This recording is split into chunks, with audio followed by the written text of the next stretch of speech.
Bonjour à tous. Donc dans cette vidéo, nous allons traiter aujourd'hui d'exercices d'électromagnétisme. Alors nous allons aborder les phénomènes d'induction. Donc on en a terminé avec la partie magnétostatique et électrostatique. Et on va s'attaquer maintenant à tous les phénomènes où vous avez des champs variables dans le temps ou alors du mouvement. Alors dans cet exercice, on vous propose d'étudier le déplacement d'un cadre de côté A et de résistance électrique 5-10-2 ohms. Donc ce cadre, c'est bien un cadre métallique dans lequel un courant va pouvoir circuler. Alors ce cadre se déplace dans un champ magnétique B qui est vertical d'intensité 1 Tesla et qui règne effectivement ce champ uniquement dans la partie assurée. Donc ici vous avez un champ homogène de 1 Tesla dirigé vers le haut. Dans cette partie-là, vous n'avez rien. D'accord ? Donc on vous dit que le cadre se déplace à la vitesse V qui est ici. Donc ici un déplacement vers la droite. Et du coup, on va vous demander de calculer la force électromotrice, la FEM, induite par le déplacement de ce cadre dans ce champ magnétique. D'accord ? Donc une fois que vous aurez la FEM, on vous demande d'en déduire l'expression du courant induit. Et on vous demande de préciser le sens de ce courant en justifiant, bien évidemment. Alors, on va décrire d'une part le problème pour démarrer. Alors ici, je vous ai fait un schéma, donc à un temps en fait quelconque. Donc schéma vu de dessus, et j'ai pris ici mon repère orthonormé X, Y et Z. Donc le Z ici pointe vers vous. Alors pour le moment, pour démarrer, vous voyez, je n'ai pas forcément pris un carré comme cadre. J'ai pris effectivement un rectangle. Alors j'ai introduit du coup, j'ai mon côté A ici, et j'ai introduit du coup une longueur différente effectivement de ma largeur. Alors c'est pas bien grave, pour terminer l'exercice, il suffira de dire que petit l est égal à petit a. Voilà.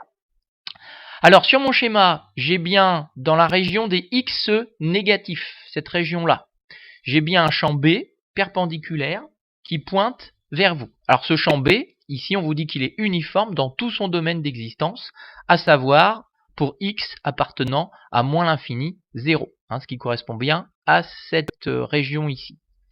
Alors ce cadre est en déplacement et vous allez voir qu'il va au bout d'un moment arriver dans la région où il n'y a plus de champ magnétique.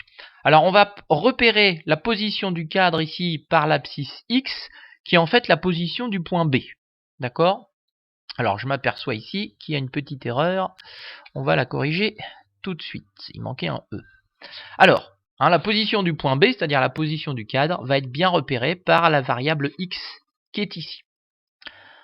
Alors on va démarrer, on va supposer d'abord à t égale 0.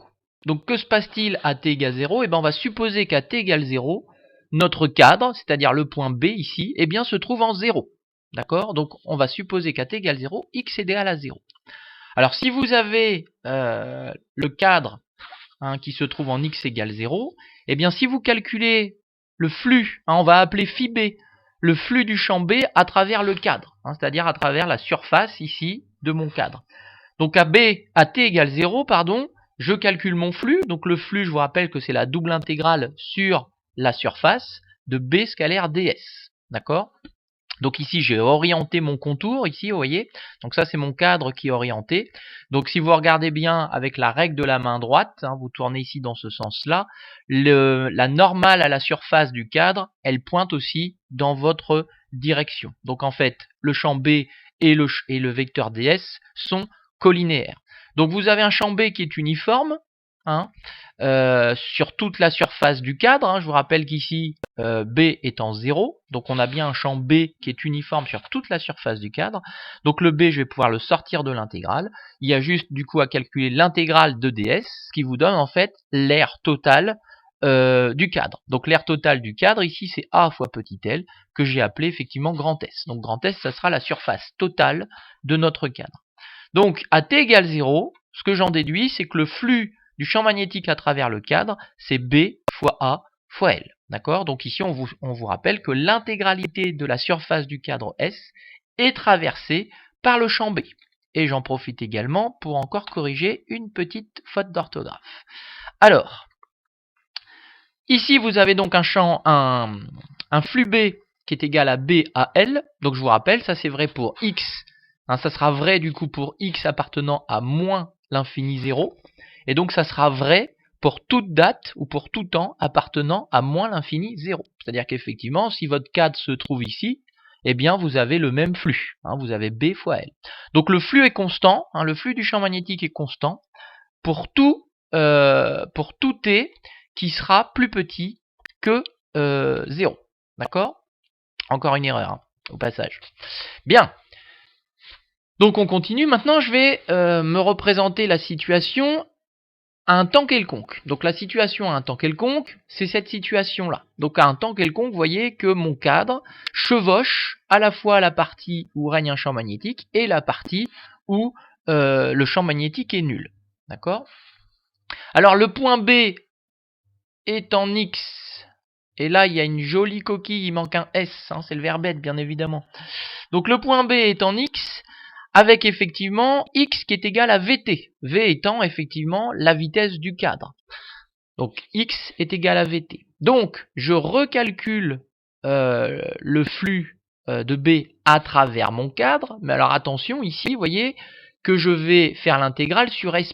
Alors qu'est-ce que S'? Eh bien effectivement, S', c'est la surface ici qui est interceptée par le champ B. Alors vous voyez que cette surface, ici interceptée par le champ B, ne correspond plus à la surface totale grand S.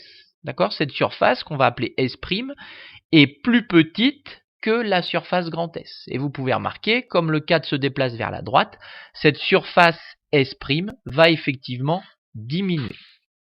Donc on continue notre petit calcul. Je fais donc le calcul du flux à travers la surface interceptée, c'est-à-dire S', donc c'est B ds. B est toujours homogène dans cette partie de surface. Donc effectivement, ça va me donner la formule suivante, B fois petit a fois L moins X. D'accord? Ici, vous avez petit a, et le côté ici, c'est petit L moins ici X. Donc voilà pour calculer la surface S'. D'accord?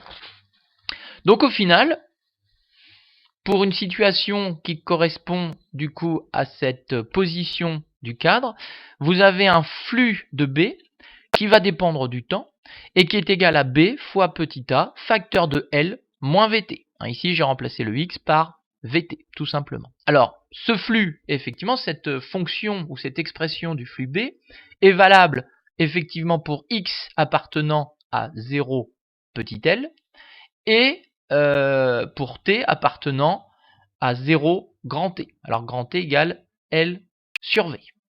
D'accord? Alors, pourquoi effectivement ce n'est valable que pour X appartenant de 0 à L?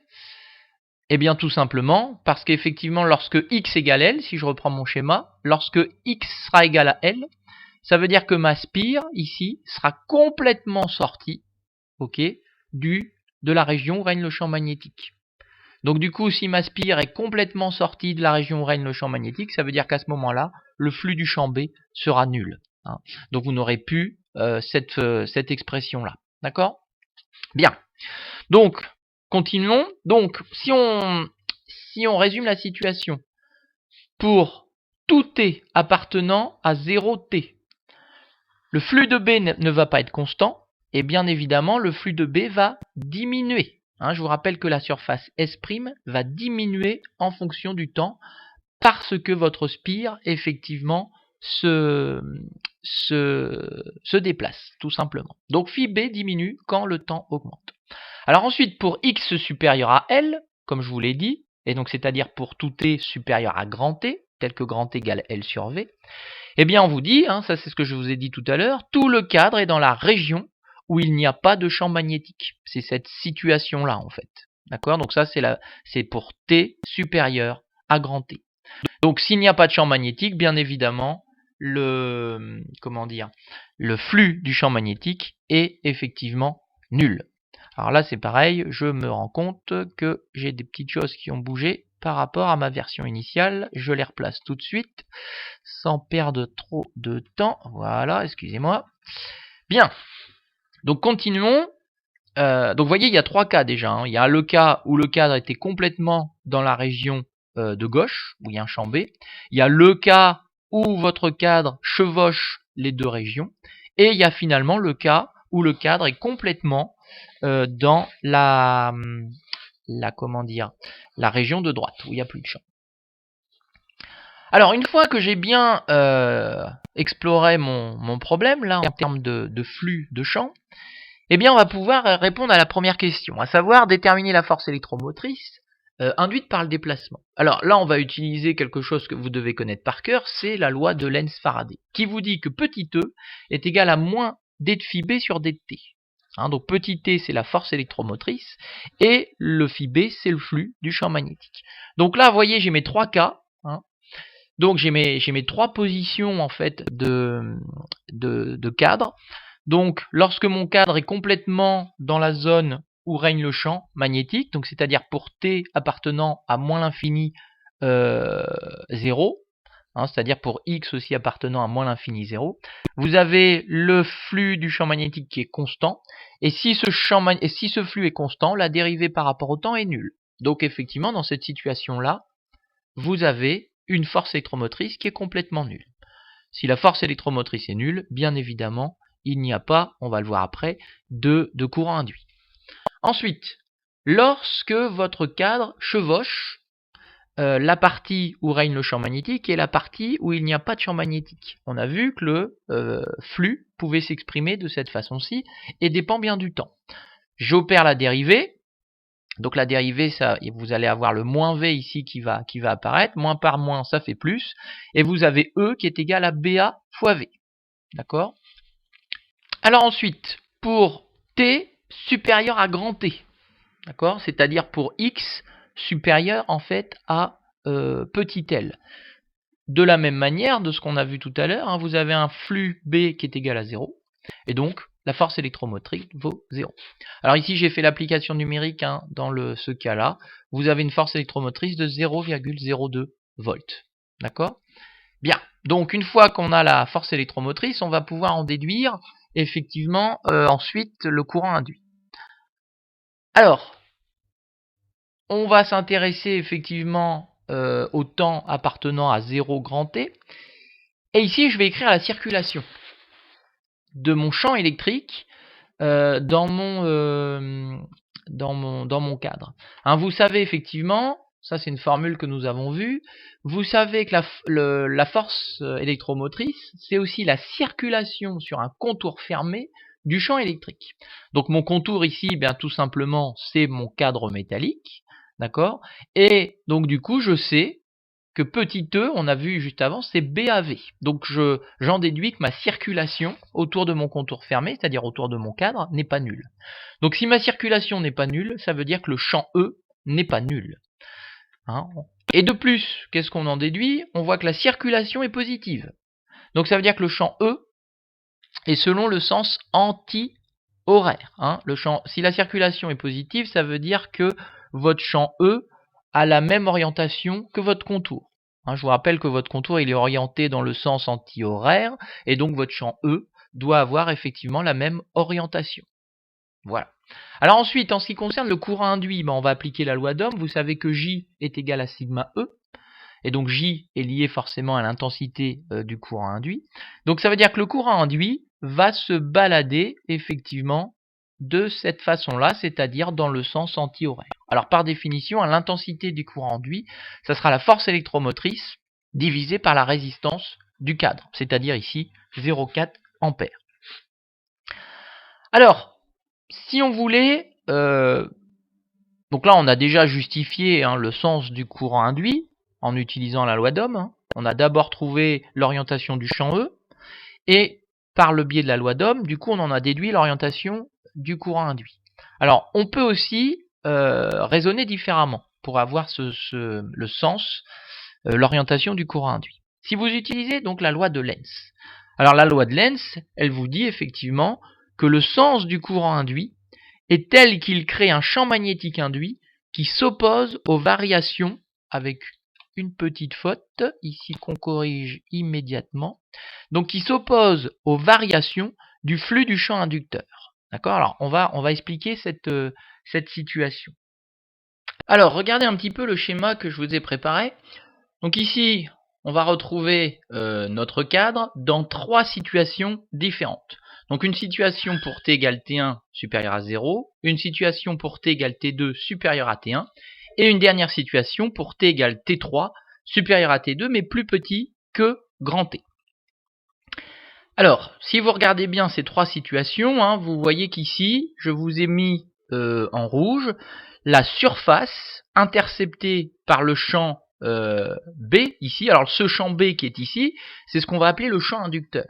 Donc la surface en rouge, c'est le champ, c'est la surface interceptée par le champ inducteur. Alors cette surface, bien évidemment, le flux du coup du champ magnétique va être proportionnel à cette surface. Alors vous voyez qu'en fonction du temps, vous voyez que cette surface diminue compte tenu du déplacement du cadre. Donc si cette surface diminue, bien évidemment, le flux du champ magnétique diminue. D'accord? Donc le système présente une diminution du champ magnétique. Alors comment va réagir en fait votre cadre? La loi de Lenz vous dit que l'effet qui va être produit par la diminution du flux va engendrer en fait un champ magnétique induit qui va s'opposer à la variation du flux. Donc ici on a un flux qui diminue. Donc le cadre va réagir en sorte de freiner cette diminution du flux. Alors pour freiner la diminution du flux, que va-t-il faire? Il va créer un champ induit B qui est ici. Donc ça c'est ce qu'on va appeler le champ induit, qui va pointer vers vous. Parce qu'effectivement ce champ, comme il pointe vers vous, il a tendance à renforcer le flux du champ magnétique. D'accord? Donc on a un champ induit qui forcément doit pointer vers vous, compte tenu du fait que ce champ doit venir renforcer ou contrer la diminution du flux du champ inducteur. D'accord? Donc si ce champ induit doit être dirigé vers vous, eh bien effectivement il va être généré par des courants qui tournent dans le sens anti-horaire. Effectivement, si vous respectez la règle de la main droite, si vous essayez de le faire devant votre écran, vous allez vous apercevoir effectivement que votre pouce va pointer vers votre tête. Donc ça marche bien. Vous avez donc un courant induit qui va bien être orienté selon le sens anti-horaire et un champ magnétique induit par ces courants qui va pointer vers vous. Donc voilà un petit peu la situation physique de ce phénomène. Donc ici, on a un bel exemple de ce qu'est la loi de Lenz. La loi de Lenz, on appelle ça aussi une loi de modération, c'est-à-dire qu'on a un effet qui va, donc ici l'effet c'est la production d'un champ magnétique induit qui va s'opposer à la cause qui lui a donné naissance. C'est ça une loi de modération, c'est qu'un effet s'oppose à la cause qui lui a donné naissance. Donc ici c'est bien le champ induit qui s'oppose à la variation du flux. D'accord? Bien. Donc ceci étant dit, nous allons pouvoir passer à la deuxième question. Deuxième question, on vous propose maintenant de calculer la force que va subir le cadre. D'accord? Alors ici, il s'agit de quel type de force? Eh bien évidemment, il s'agit de la force de Laplace. Parce que maintenant, qu'est-ce qui se passe? Vous avez un cadre qui est un circuit, en fait, dans lequel circule un courant. D'accord? Et vous savez que lorsqu'un circuit est parcouru par un courant et qu'il est également soumis à un champ magnétique, eh bien il y a apparition de la force de Laplace. Donc ici c'est typiquement ce qui va se passer. Vous avez un circuit avec un courant qui circule et présence d'un champ magnétique. Alors on va décomposer le calcul, on va regarder ce qui se passe en fait suivant tous les côtés de notre cadre ABCD. Donc si vous regardez sur AB, je vais définir la force élémentaire AB, c'est-à-dire la force élémentaire, c'est la force qui va s'exercer ici sur un élément de longueur infinitésimale du côté AB. Donc si je fais le calcul, ici vous avez moins IDL fois B en direction de Y. Donc là j'ai appliqué aussi, vous pouvez appliquer la règle de la main droite, ou vous pouvez aussi appliquer le calcul du produit scalaire. Ici c'est assez simple vu que DL est perpendiculaire au champ B. hein. Donc vous avez, une fois que vous avez la force élémentaire ou la force infinitésimale qui s'exerce sur un élément de longueur, eh bien vous allez sommer, hein, sur l'intégralité sur toute la longueur de votre segment. Donc ici on est sur AB, d'accord. Donc pour faire ça, eh bien je vais faire l'intégrale, hein, de 0 à L moins X. Alors effectivement on fait l'intégrale effectivement sur L moins X parce qu'il faut prendre en compte que la partie qui est soumise au champ B. Hein, vous voyez que dans cette partie-là, effectivement, j'ai un champ B. De l'autre côté, j'ai pas de champ B. Hein. Donc votre intégrale se limite, hein, les bornes de votre intégration, c'est juste 0, L, moins X. D'accord? Donc voilà. Donc si je fais ce calcul-là, vous allez avoir FAB est égal à moins I fois L moins X EY. Hein, donc vous avez effectivement une force AB qui est dirigée ici vers le bas. D'accord? Donc ça, encore une fois, ce n'est valable que pour X compris entre 0 et L. D'accord? Ou si vous préférez, T compris entre 0 et grand T. Alors sur CD maintenant, ici sur CD, sur CD vous allez avoir un aspect opposé ou symétrique aussi. Donc pareil, vous allez calculer l'élément, enfin la force élémentaire sur l'élément de longueur CD. Vous allez faire votre calcul et vous allez trouver en fait que la force CD est opposée en fait à la force AB. Donc si vous faites le bilan des forces, hein, la résultante de ces forces-là qui s'exercent, eh bien vous avez une résultante sur l'axe Y qui est nulle. Alors ensuite vous faites la même chose pour BC et DA. Alors sur BC ça va être assez simple. Sur BC vous voyez qu'il n'y a pas de champ magnétique, donc vous avez une force ici qui va être nulle. Et sur DA, alors sur DA effectivement, pour T compris entre 0 et grand T, vous avez un champ, donc tout cet élément de longueur là est soumis au champ B0, d'où une force qui sera égale à moins I petit ab EX. Donc la force FDA est dirigée suivant les X négatifs. Alors l'application numérique vous donne effectivement 8-10-3 newton. D'accord? Donc voilà, finalement, pour cet exercice, hein, qui est pas forcément très facile, hein, mais je vous invite à le reprendre à tête reposée, à bien refaire les calculs, à bien essayer de comprendre les phénomènes physiques qui sont derrière. Hein. Il est vrai que l'électromagnétisme, c'est pas un domaine relativement facile. Donc ça requiert effectivement beaucoup d'heures de travail pour aller maîtriser cette fameuse théorie de Maxwell. Donc je vous remercie, j'espère encore une fois avoir été clair pour vous, et je vous donne rendez-vous à la prochaine vidéo.